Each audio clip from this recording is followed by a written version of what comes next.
الله الكريم صلى الله عليه وعلى آله وأصحابه أجمعين. رب اشرح لي صدري ويسر لي أمري واحلل عقدة من لساني يفقهوا قولي. اللهم ربنا لا سهل إلا ما جئته سهلا، اللهم سهل لنا فيما نريد ونجنا مما نخاف بفضلك يا لطيف إنك على كل شيء قدير. السلام عليكم ورحمة الله وبركاته.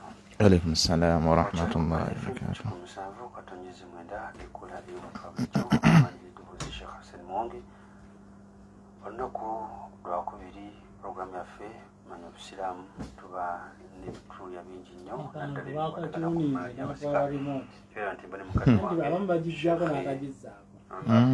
Kasule nga tunuulira ebintu bingi nnyo ebikwatagana ku maali y'abasika oba emaali y'abafu engeri gyegabwamu baani abafuna baani abatafuna afunye kyenkanawa n'okusinziira ku ntematema y'emaali eyo ne puroguramu yaffe gye tubamu olunaku lwano tulabira nti tuli mu kiro ekikeesa olunaku olusookera ddala mu mwezi ogwa Muharram oba tumutwale nti gwe mwezi ogusooka mu kalenda yaffe obusiraamu.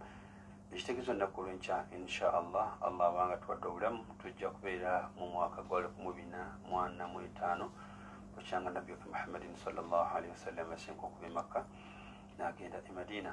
Ekyokubiri tulinamu olunaku olw'enkizo olunaku lwa Ashura lujja kubeerawo ku Friday ya wiiki ejja. Luliko ebintu bingi nnyo ebijja tusomesebwako naye nga olusiiba Allah subhanahu wa ta'ala ofuna omukisa okukusonyiwa omwaka mulamba ogujjudde. So nga ate tubaako n'ensomesa ez'enjawulo nti omuntu omulungi w'okulusiiba yasiibiddeko olunaku olusooka nga telunatuuka oba oluddirira nga luwedde, ekitegeeza nti ye muntu asiibye olwokuna lwa wiiki ejja zijja kuba nnaku z'omwezi 27 ogwa July asiibireko ne Friday olunaku lwa 28 olujja okuba olw'ekkumi mu mwezi ogwa Muharram oba asiibye olwa Friday n'olwa Saturday okusinziira ku nteekateeka. Mwezi gwa kusiiba mwezi gwa birungi gwina enkizo ya njawulo mu myezi egisigadde.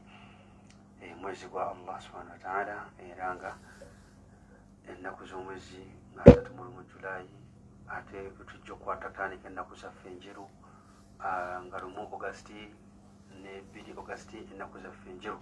Nabwe kityo omuntu yalibadde mwegendereza nnyo nga yeteekerateekera ennaku zino kubanga zankizo mu mwezi guno gw'ekitiibwa gwa Muharram.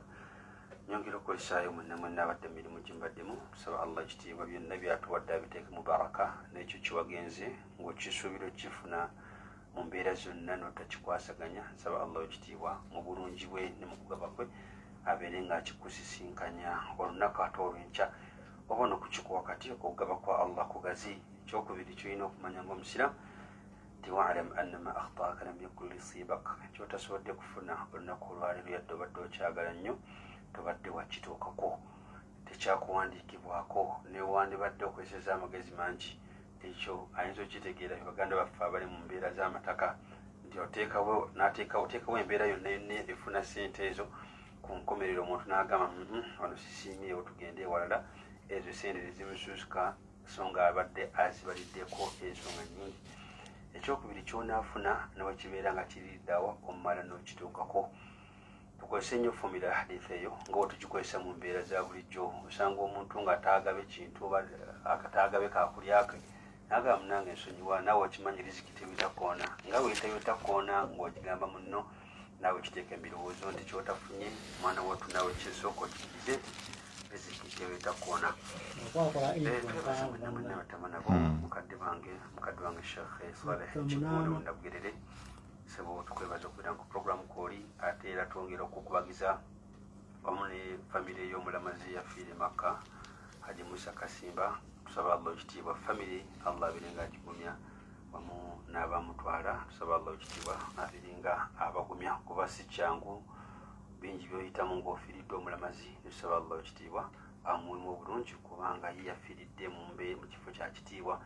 Mujye mubeera eno nga mukaayana ye eri gy'abeera ebifo byafiiriddemu byankizo. Tusaba Allah ekitiibwa muwe enkizo y'ebifo ebyo. Mukadde wange kojja nawe kakasa kuuli naye kasita olabe wali omukka omanya obawo omuliro oba ogeza ku Sheikh Saleh Kigulu Ndabugerere omanya kojja waali awo naye tavaawo awo. Saba Allah ekitiibwa bakumira omukwano gwammwe n'enkolagana khiyam twebaza mwenna era abatubana ku programs ez'enjawulo muganda wa Sheikh Muzaffar Dembe Hajati Haji Saadi Mugimao Alhaji Masudi wa muni Hajati Fatima.com Forex Bureau twebaza program makakasa mujibira ko ddala n'abangi nnyo ddala Sheikh Ismail Mboto kulise mu video ko Huda Sheikh Ismail Kayondo Sheikh Ismail Njuki n'abalala bangi ddala Al-Ihsan Education Center Kigugwa omune staff na buli muntu yenna twakulisaayo okuva ku mirimu gyonna gye mwakoze saba Allah kiteeka mu mukisa birabira nti Makamadina program zogenda mu Umra zigenda mu maaso era abagenda okusima mu August bajja genda ennaku z'omwezi nga 9 bakumenga 19 omwezi ogujja insha Allah taala ku $228 emitwalo milioni 4.9 zokka zikumala gwezitwala ewali obe passport olindiro banakubira akasimu tejja mutambula oba mutambula ku mmande bulakubira kusatu tusaba Allah ekitiibwa enteekateeka ezaziteeka mu mukisa era tetujja kwerabira kubagamba nti abatagenda okutambula okusoma kubeerawo buli muntu yenna agenda Makka mu Umra wonna gy'oyitidde sooka osome ebe kugwa mu mbeera y'eggulo seeka gyatusomesezaawo omuntu yali e Madina n'amubuuza nti wano njagala genda ku tawaafu okuwa ki erisinga okuba eri okumpi naye ng'ali Madina ayagala kola tawaafu ebyo byonna bw'osoma mwana wattu bikwanguyira okubeera nga obitegeera ate n'okubeera nga obimanya programu yaffe nga bulijjo tutunuulira ku nsonga z'abasika era nga olunaku olwaleero tukyatambulira n'omulamwa gwaffe ogwa mu mayizaatu ebintu ebyeyawulidde obusika obw'obusiraamu twatunuulira ddala okuva ku nsonga esooka paka ku nsonga ey'okutaano nga byo biraga obulungi bw'obusika bw'obusiraamu engeri Allah gye yabulambikamu era nga nkakasa olunaku olwaleero ne mukadde waffe shekhe tujja kutandikira ddala nti obusika bw'obusiraamu tebwayawula mu mbeera zonna omuntu omunafu omuntu owa wansi gwolaba nga gwe owa wansi abeeri mukyala abeeri mwana muto abeeri mulema abeere nga talaba ebbanga lyamala ng'alina erinnya muntu singa mukadde we afa omuntu oyo alina okusika mu mbeera gy'awangaaliramu kutunuulira asisa atya ali agenda okukuuma emali ye ebiddirira buddirizi luvannyuma naye ekikulu kya byonna kye tulina okumanya mu busiraamu engeri gye bateekawo bwenkanyakanya nti omuntu oyo mwana wattu aba alina okusika era emaali ye eteekwa okuba nga weeri awo no tugenda okubeera nga tutambulira ne mukadde waffe Sheikh Maruf Kasule era nkakasa yeetegese dda alindiridde okubeera nga tugenda mu maaso n'omusomo gwamu insha Allah kamusabe Sheikh abeere nga atutwala mu maaso. بسم الله والصلاة والسلام على رسول الله صلى الله عليه وسلم اللهم يا رب اشرح لي صدري ويسر لي أمري واحلل عقدة من لساني يفقهوا قولي أما بعد السلام عليكم ورحمة الله وبركاته. twebaza Allah subhanahu wa ta'ala nanyini matenda amajjuvu yakyatukumya okutuusakaddekano tumusaba owekitiibwa Allah subhanahu wa ta'ala asookusaasirako n'emirembe mbaka Muhammad sallallahu alaihi wasallama abantu b'ennyumba ye basahaba beena bonna Allah subhanahu wa ta'ala baalisobozesa okutambulira mu buufu bwabo bakulembera tusaba owekitiibwa Allah atuwe ekyengero ekyo naffe atuwe ku mukisa ogwabo abatambulira mu abo mu kkubo Allah subhanahu wa ta'ala bye yasiima n'abasiima emirimu gyabwe n'abasiima enkola yaabwe n'abasiima obukkiriza bwabwe naffe tusaba Allah owekitiibwa abe nga atusiima Allahumma ya rabbi amin. Nga Sheikh bumuwulidde bw'atwanjulidde omusomo gwaffe abe tuzze tutambula naffe mwenna mumanyi nti buli lunaku buli lukya tuba n'abatwegattako mu program newankubadde ng'ate tuba tetwatandika nabo tekigaana tudda ne tubasamalazingiramu akatonotono biidhinillahi taala biaunihi. Tuli ku mumayizaatu l-irthi l-islami ebintu ebyenjawulo byotagenda kusanga mu programs mu nteekateeka ndala zonna nga byeyawulidde diini ya Buisiraamu. Mu kusookera ddala njagala okuzzaayo kati ninnyo ggwe wenna akyatwegattako tusobole okuba nga tutambulira wamu. Tuli ku kintu eky'omukaaga naye nga kye twatandikirako twatandika ku nnyimiro ey'obusiraamu ku nteekateeka ezikwasa obwannannyini obwassekinnoomu obw'enjawulo nga zisinziira ku nteekateeka ezo ezaaliwo ez'enjawulo omwali enteekateeka ey'okugamba nti buli kintu kyonna mulina kukikozesa wamu nga bwemulunga tewaliwo nannyini. Era wabawo enteekateeka yali egamba nti omuntu waba ng'akoze ssente ze waddembe okweyisa nga bw'ayagala oba zokyeza oba zoonoonye oba akoze eki ani oba wenteekateeka egamba nti bwannannyini tebuteekeddwa kuba ku muntu omu, buteekeddwa okubaako ka group nga tutwandiise akakiiko akakulembeze oba akafuzi nga ke kalina obuyinza ku buli kintu kyonna wabula nga gwe subject tolinaayo buyinza. Ate n'obusiraamu ne buyimirira mu nteekateeka y'amasekkati okulaba nga omuntu tagenda waggulu kusukka kkomo ate era takka wansi kubeera nti ate atuukira ddala ku zero, wabula ng'abalansinga mu gye tuyita nomo. Awo nno twa mulundi ogwasooka we twatunulira ddala, mulundi ogwaddeko ne tugamba nti Allah subhanahu wa ta'ala ye kennyini yeewa obuvunaanyizibwa obw'okubeera nga atutemeratemera ebintu bino bye tusoma olunaku olwaleero, ate nabitunnyonnyola n'atulaga n'engeri gye tuteekeddwa okuba nga butto tubikwasaganyamu. Bw'atyo Omubaka Muhammad sallallahu alaihi wasallama n'ayongereza ku ebyo n'asobola okuba nga bw'atyo yannyonnyola abaaliwo, ne bannyonnyola abaaliwo, naffe olwaleero tunnyonnyola abaliwo, n'abalijja balinnyonnyola abalijja bi'awnillahi wa bi'idhnihi. Ate bwe tuva eyo ne tugenda ku mulundi ogwokusatu kye twatunulira anna al-islam yani ja'ala al-islam al-mirathi mahsuran fi madha fi da'irati al-usrati. Obusiraamu bwetoolooza ebyobusika bino oba ebyenfuna by'omuntu yenna avudde mu bulamu bw'ensi nga bibwetoolooleza eri abantu abamwinako akakwate mu luganda olw'omusaayi okumpi ddala mu famire ye nga bwekubwetooleza, so tebifulumamu kugenda ate wabweru wa famire.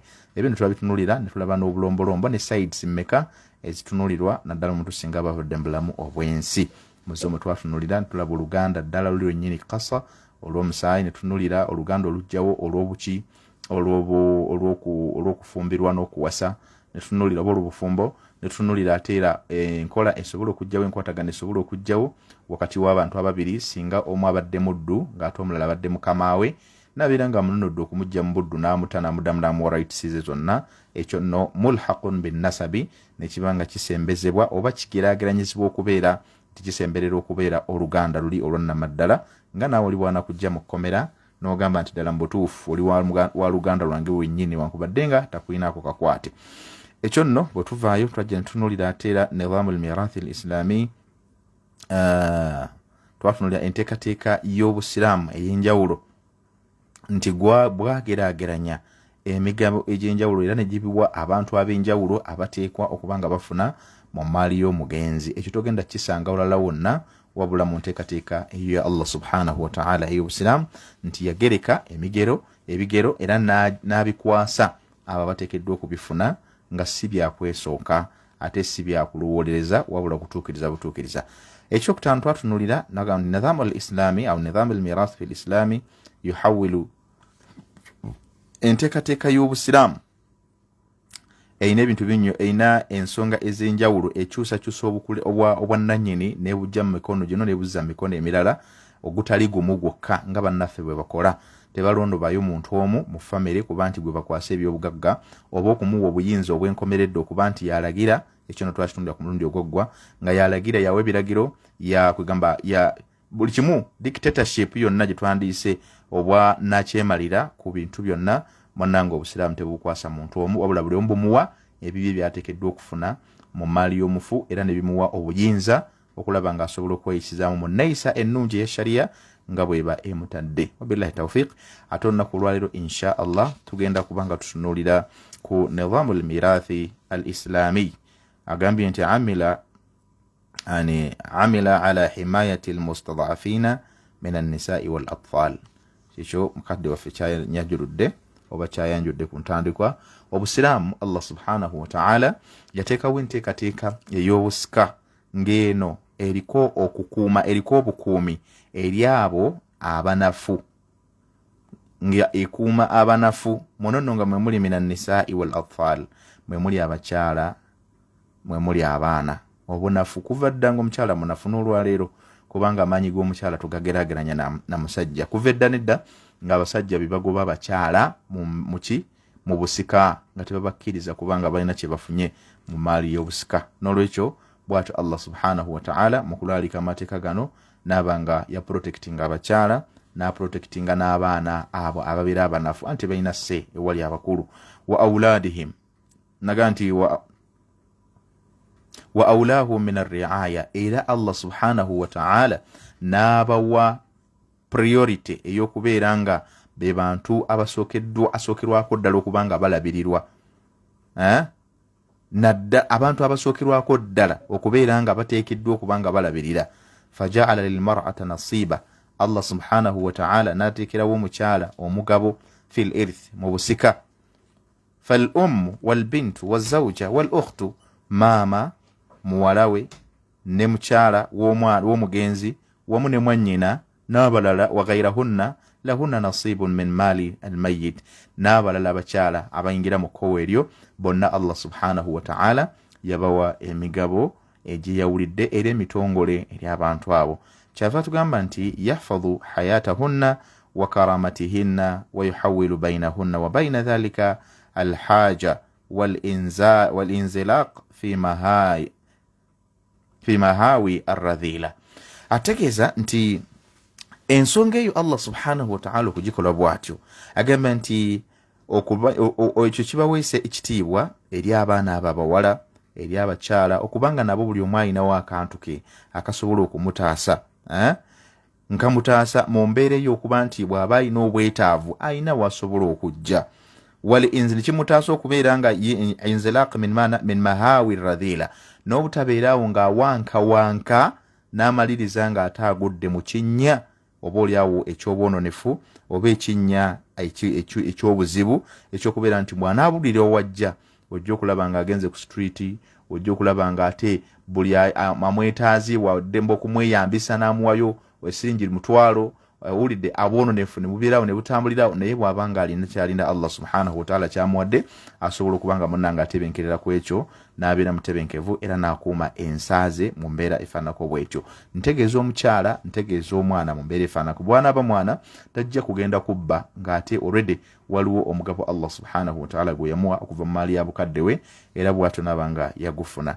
Tayib, wakadhalika ja'ala litifli, bw'ati era Allah subhanahu wa ta'ala yateekawo omugabo litifli saghir eri omwana omuto.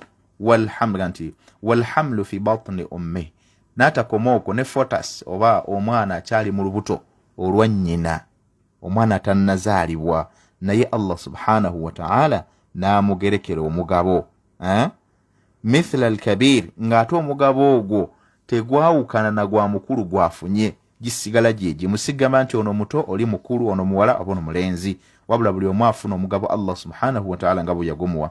Walam yaj'al lilibni alakbar ayi mizatan yamtazu biha an ghayrihi min afradi al-usra. Kawuliriza ennyo kano kankaddemu. Walam yaj'al lilibni alakbari ayi mizatan yamtazu biha an ghayrihi min afradi al-usra. Allah subhanahu wa ta'ala teyalekawo mukwesese, teyalekawo mwaganya gwonna. Kaabo mbaka Muhammad sallallahu alayhi wa sallam mukunnyonnyola kwe teyalekawo bbanga muntu gwe bandigambye nti bamulonzeeyo nti ono kati yakulira famire oba mwana omukulu mu famire nti gwe bawadde kakati ye wanjawulo eri banne.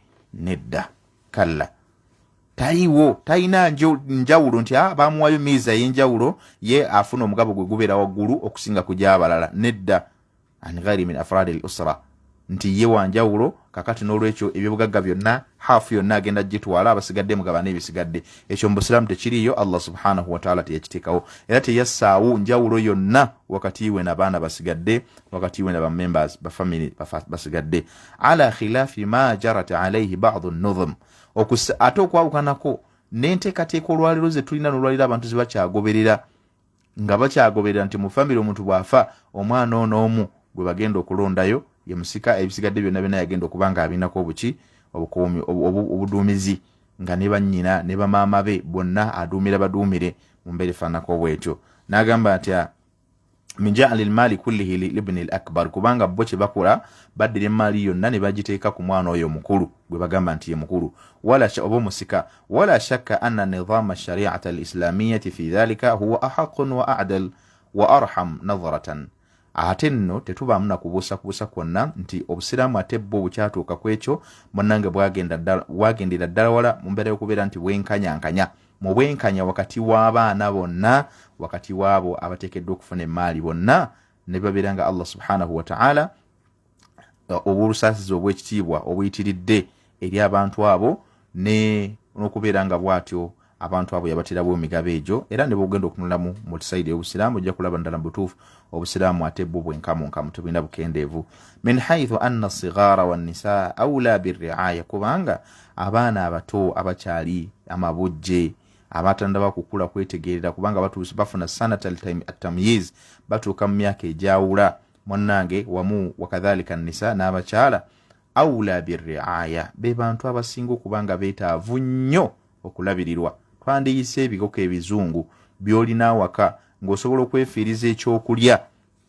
n'ogamba nti kansooka engulira enkoko zange emmere nze naayiiya kyekyo olwaleero kibageta nti awula birriaya gw'onaayiiya naye at least omwana omukyala n'abaana kabakole ki kabafune ekyokulya wa ahwaji ila maali abihim era abaana abo abato boolaba be basinga okuba ennyo n'obwetaavu eri emmaali yaani ya mukadde waabwe ono avudde mu bulamu bw'ensi kuba bo badde bakyali bato bakyayagala bakyalina okusoma bakyalya bakyalabirirwa balwala ne batwalibwa mu ddwaliro kwegamba obwetaavu ebyetaago bye balina biyitirivu nnyo agambye nti min alkibari alladhina tarabbau fi hayati muwarithihim ate okwawukanako ne bali abakulu aba bakuze kati olwaleero nze ayogera wano ndi mukulu wadde mukadde wange akyaliwo bakadde bange bakyaliwo awulidde ndi mukulu kati wentuuse neetakulira ewulidde kati obusiraamu bunkakasako okubeera nti bwe mba nfudde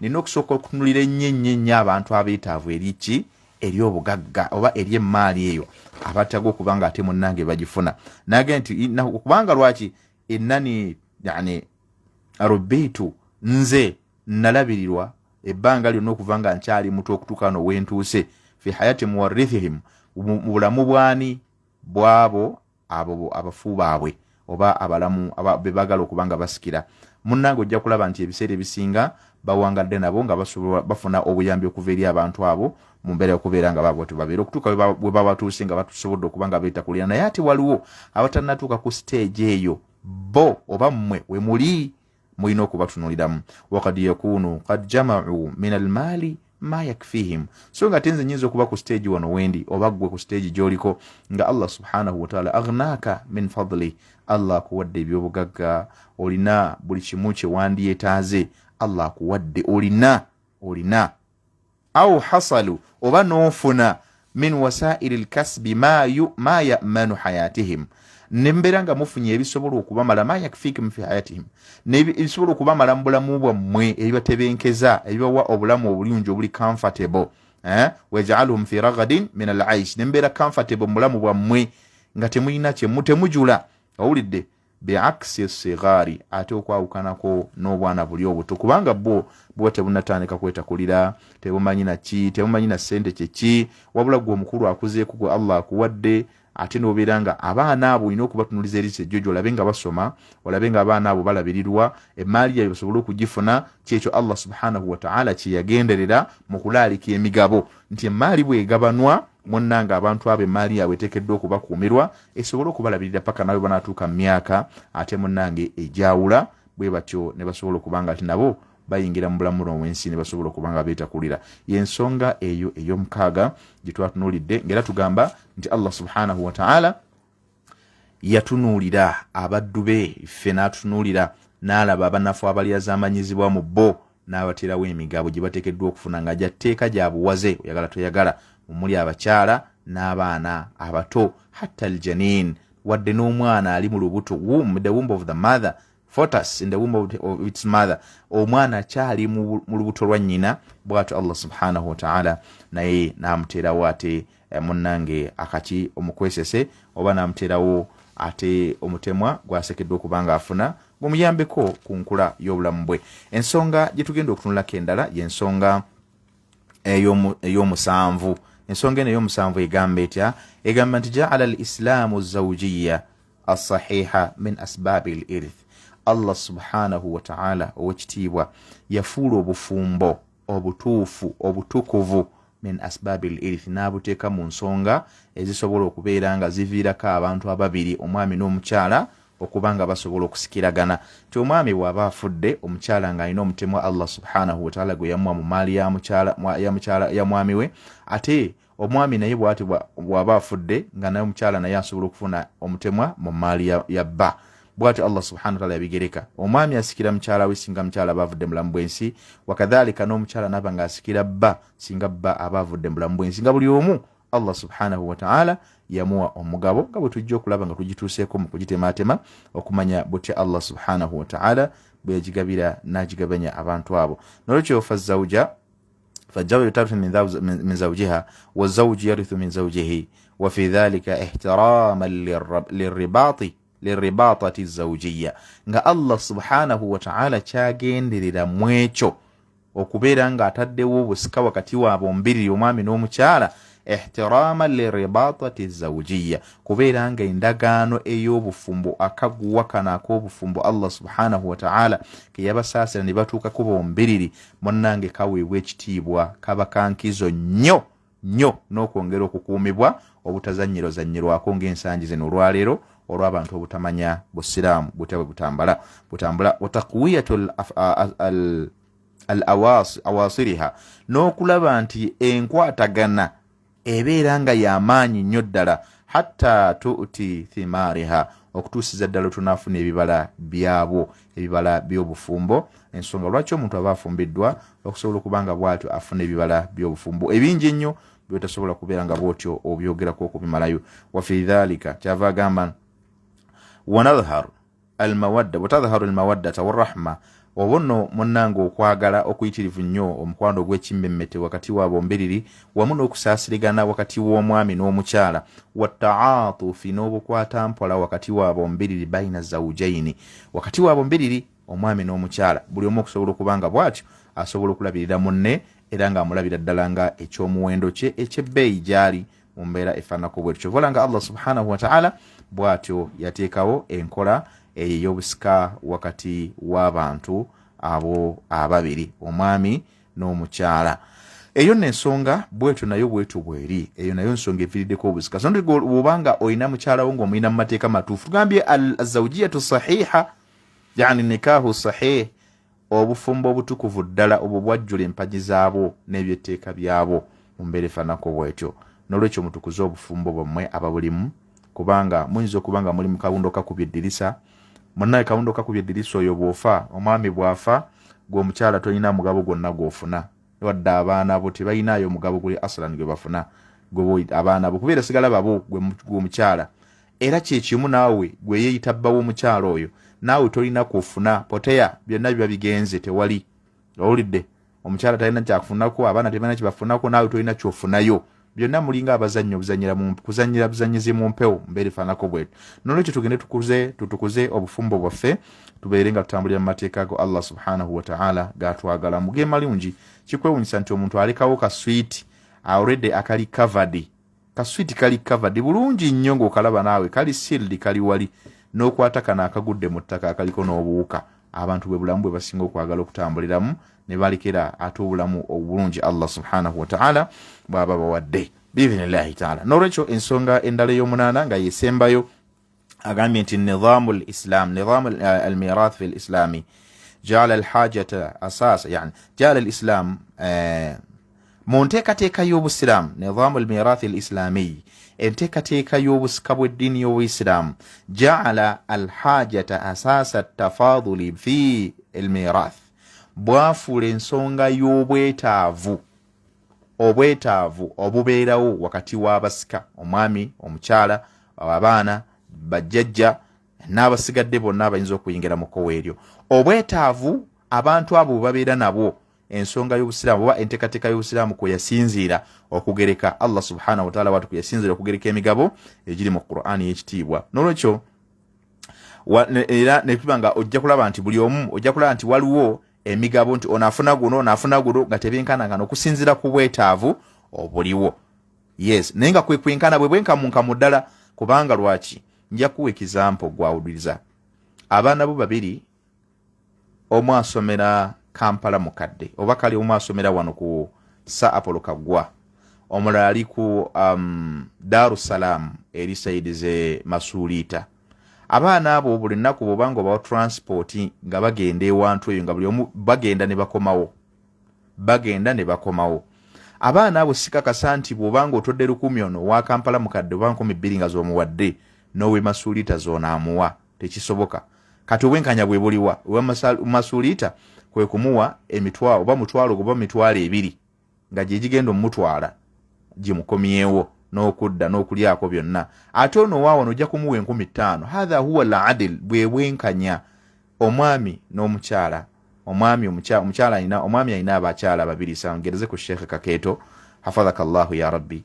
Sheikh Kakeeto alina abakyala be Allah subhanahu wa ta'ala be yamuwa sallallahu alaihi mbaraka n'abaana bazadde babiri basika balungi oluvannyuma lwe.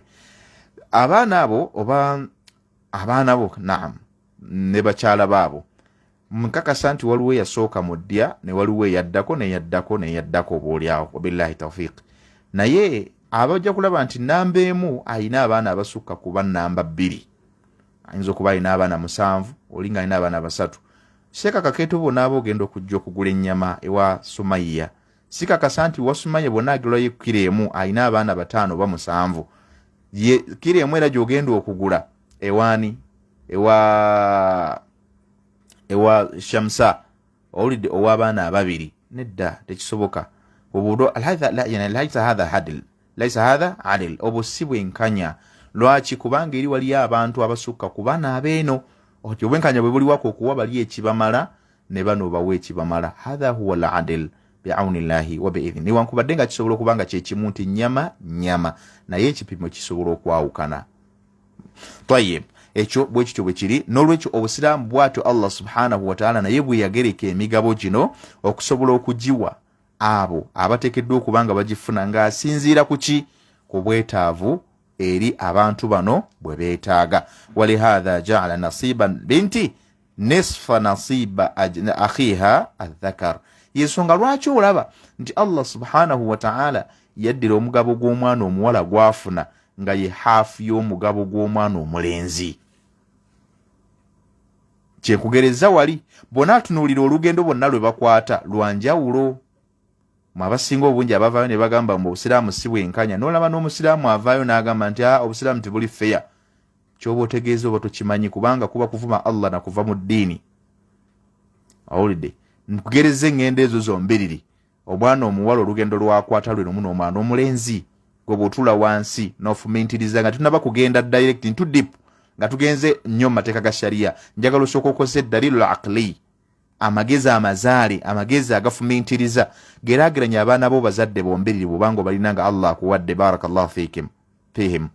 Abaana abo obutono bageraageranya engendo zibakwata mu bulamu bwabwe obw'ensi, affairs zaabwe zonna zisigala zezimu, zifaanagana zenkanankana.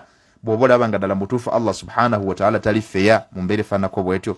N'olwekyo bw'atyo Allah subhanahu wa ta'ala kyavaddira omugabo gw'omwana omuwala ne gubanga hafu ya mugabo ogw'omwana omulenzi. Maana dhalika omwana omulenzi olina kudabolinga migabo gy'abawala 2 okufuna omugabo gw'omwana omulenzi. Anna hajatahu, kubanga obwetaavu bw'omwana omulenzi ila almaali, eri ebyenfuna oba eri emmaali, aktharu min hajatiha ilayhi, gwe gusinga amakulu omwana omulenzi yasinga ennyo obwetaavu okusinga ate omwana omuwala eri emmaali.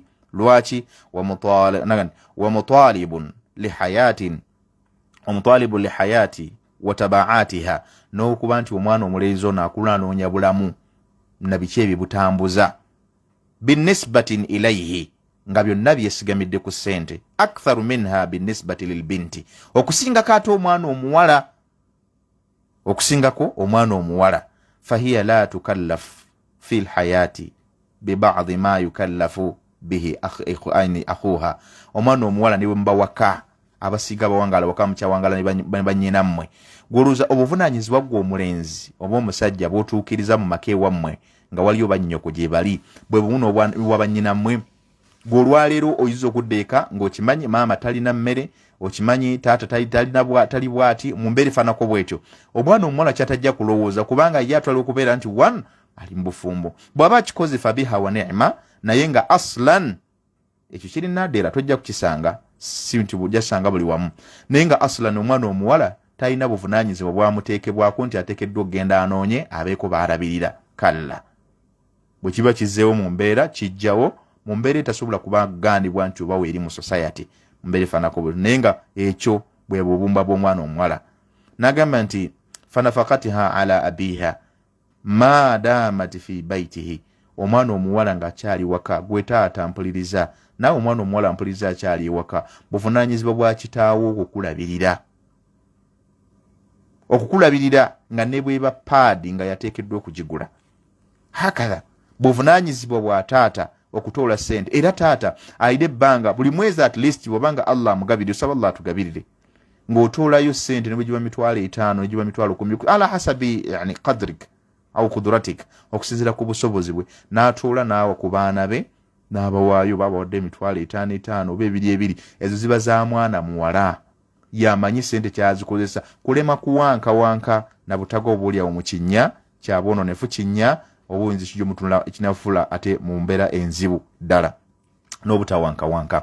N'olwekyo bw'atyo taata bw'akola, kubanga omwana aba akyali waka. Fa idha intaqalat ila baiti zawjiha, ate bw'akeera enkya omwana Umaru Sulaimaani n'amwegomba najja n'amuwasa, obuvunaanyizibwa aba butikkudde direct okuva ku kitaawe ne nnyina ne bugenda ku mutwe gwa Umaru Sulaimaani Kasule nga yabulina. Ntegeeza buli musajja yenna alina omukyala gwe wagenda n'ojja mu maka ag'abakadde be ne bamukuwa mu mateeka amatuufu, n'obeera ng'omwana oyo oteekeddwa okuba nga omulabirira. Obuvunaanyizibwa bw'okumulabirira kwe kwonna ku byonna ebyetaagisa Allah subhanahu wa ta'ala, nga maadaama fataha Allahu laka, kasaba Allah subhanahu wa ta'ala nga yakugulirawo ebyenfuna nga bitereevu, tewali nsonga lwaki oba tokwata nsimbi n'okusinziira ku busobozi bwo nga bw'obusobodde okulaba nga omwana oyo omukyalo oyo alabirirwa nga bw'ateekeddwa okuba nga bw'atyo alabirirwa mu mbeera efaananako bw'etyo.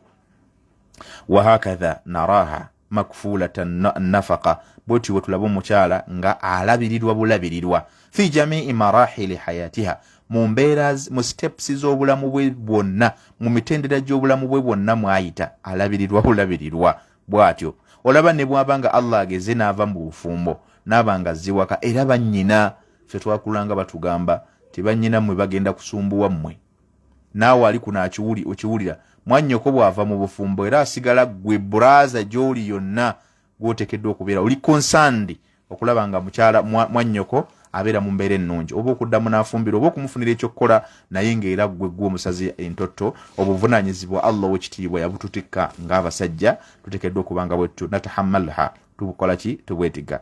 Naye fama ta'khudhuhu min malin min almahari au almirathi yakunu malan mahfudha la yata'arradu madha linnuqsani illa fi ba'di alhalati al-idtirariyya. Omukyalo ono gw'olaba mu byafuna Allah byeyamuwa ng'amahari omusajja gamuwa, kubanga agatoola musajja, mwana mulezi agatoola n'agawa omulaba, au mirathi oba obusika nga bbaawe Allah subhanahu wa ta'ala amujjuludde, omukyala n'abeera ng'aweereddwa omugabo gwe shari'atan mu mateeka, yakunu maalan mahfudha.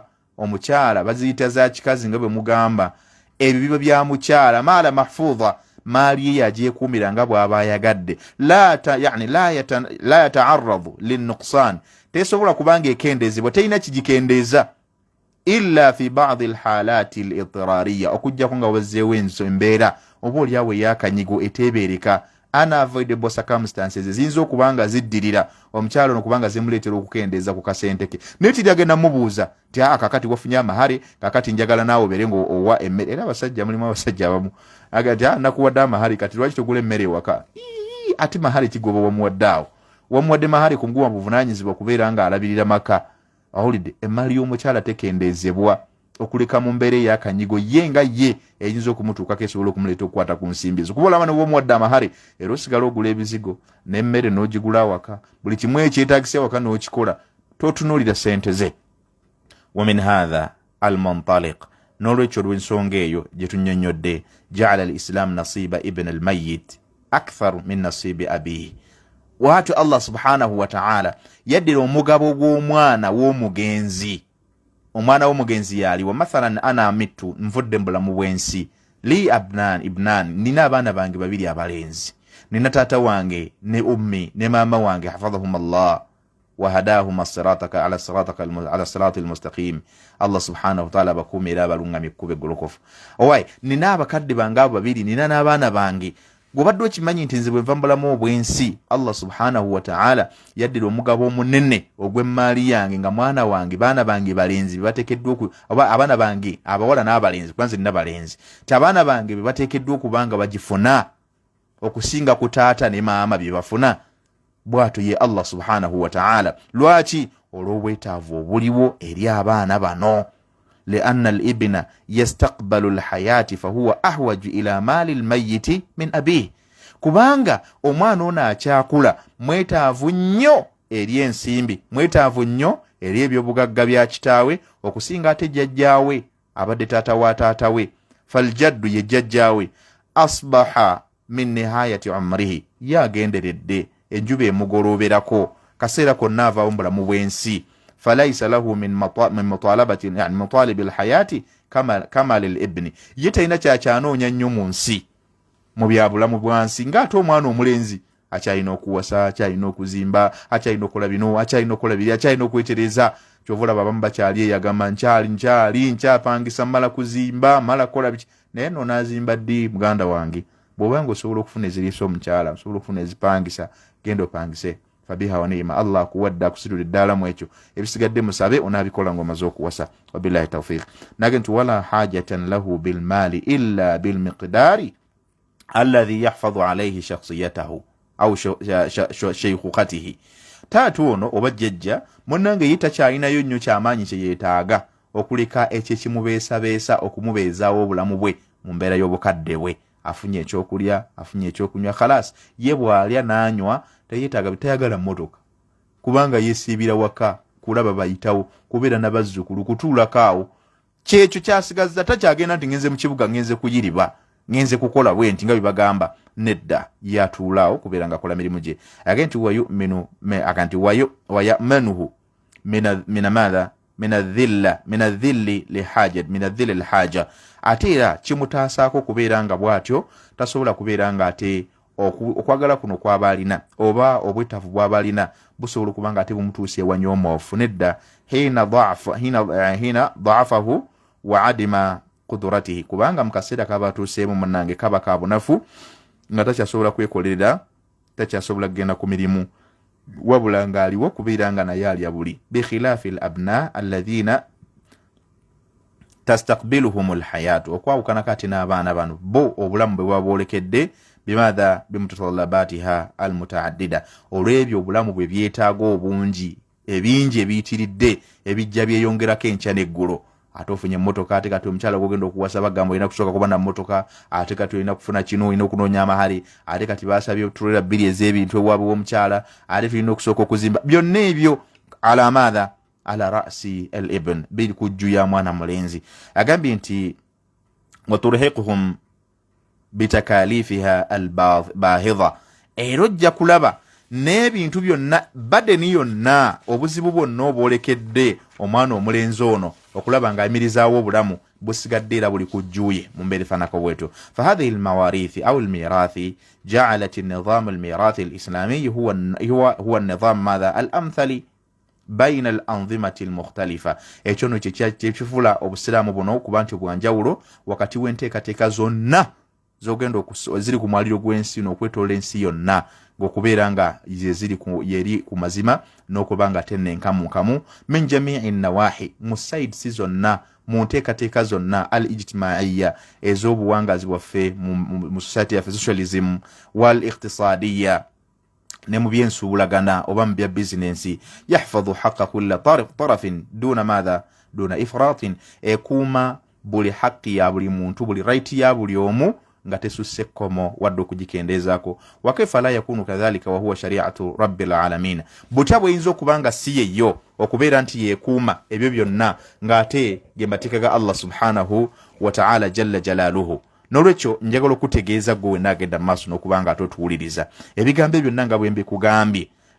Allah subhanahu wa ta'ala nti obusiraamu buno tebuyinza kuba nga ate si yeddiini ennenkamunkamu ng'ate eva wa Allah subhanahu wa ta'ala nannyini kutonda nsi eno, alladhi harrama dhuluma ala nafsi, yeegaana okubeera nti munatagenda kubanga kola ki aliazamanya muddu yenna li ahli al-ardi ajma'in wadde omuntu yenna kuno ku nsi agambye nti fa hukuma al-jahiliyyati yabghun abaffe mulinayo okulamula okulala kwe munoonya okwo okwaliwo olubereberye ng'obusiraamu tebunnaba kujja okutali kwa Allah subhanahu wa ta'ala. waman ahsanu min Allahi hukuman liqaumin yuqinuna, abanga ni asinga Allah subhanahu wa ta'ala obulamuzi obulungi obwenkamunkamu obutaliimu wadde okwekubira obutaliimu wadde okulyaza amaanya naddala eri abo abantu abakkiriza Allah subhanahu wa ta'ala era bibakakasa amateeka ge. Ebigambo ebyo nno nga bwe tubyogedde gwe munnanga agenda mu maaso n'okubanga otuwuliriza z'ensonga 8 ze tubadde tutambulirako okuva lwe twatandika ensonga zino zonna okutuusa wano ku lunaku olwaleero ate lwe tuzimaliriza mu butongole. N'olwekyo biidhinillahi tabarakahu wa ta'ala gwe wenna ali emaaso agenda mu maaso kubanga atutuwuliriza kakasa akadde akasigaddeyo tujja kubanga tuba tusimafunayo essimu emu ku bbiri biidhinillahi tabarakahu wa ta'ala tusobole okulaba ate abali mu kiraasi mwogera ki ku nteekateeka nga bwe muziwulidde. Jazakumullahu tabarakahu wa ta'ala khairan. Nyongera era okubatumirako okubeera nga ate mukyawuliriza. Barakallahu fikum wa jazakumullahu tabarakahu wa ta'ala khairan. Enamba mujja kuyita ku 078 enamba mujja kuyita ku 078 ya rabbi genda bikende walioko namba yaffe ya bulijjo kiriza ngenda kubanga njikuwa ojja kuyita ku 0782366 ita ku 0782366 kuba oyita gwalinayo ensonga yonna gyoyinza okubanga ate munange oyogerako okusinziira nga butambulidde ate ng'olwaliro tunzise. Naam. Wa alaikum salam wa rahmatullahi wa barakatuh. Amin ya rabbi. Naam. Naam.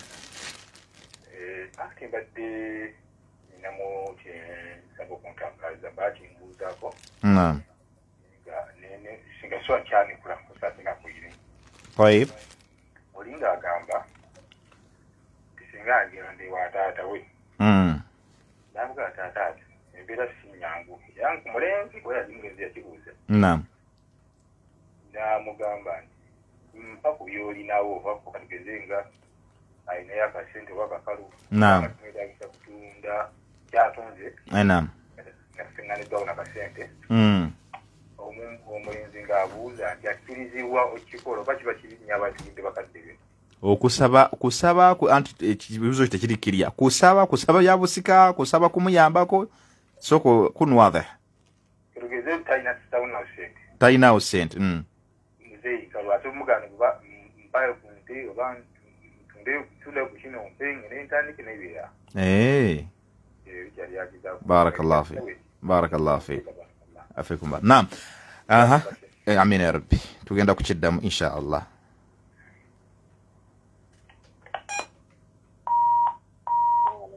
Wa alaikum salam wa rahmatullahi wa barakatuh.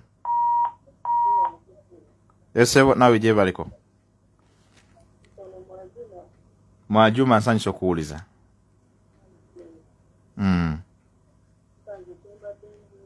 Naam.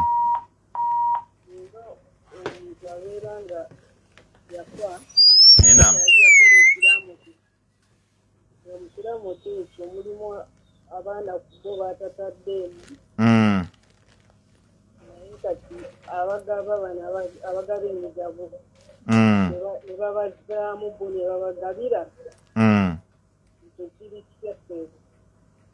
Okay.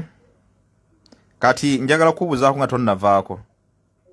Abaana bano beyazzaamu nga gumanye ensonga lwaki aba yabajjamu beyajjamu omanye ensonga lwaki yabajjamu. Abaana ye mu nsonga ze yagamba ati babe lwaki yabateekamu mu kiramu yali singa abaana nga bali singa nti gundi. Okay.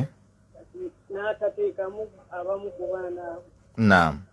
Then kati bano abagaba ne bagamba olw'okuba bano mukulidde wamu nabo bo ne babazaamu. Kale inshallah tugenda kukirambulula. Jazakumullahu khair. Naam, tufuneyo omuntu omu yekka dakiika tumalirize endowooza inshallah tujja kwetagayo omuntu omu yekka dakiika zo zireka zitulese mu ddakiika mu butikitiki bino insha allah. Naam, omu yekka. Waalaikum salaam wa rahmatullahi wa barakatuh. Naamina ya rabbi wabala okuguwuliriza. Naye bibiri alisinga mba naye muzeeyi wange nga yo teyazaalako mwana ate nga nebazadde be baafa nga nabo banyina nebaganda we bokka kati ye maali yo mugiga egabirwa etya. Okay, kale ate kirala naam omusika nga oyogera ku by'omusika omuzukulu ye asika ddi ku Maria kujjajjaawe. Okay, insha Allah wengera okukumira ku paalo insha Allah. Amina bikali katandike ne muganda waffe oyo tujja kusembeyo bali mu bwangu obw'ekitalo.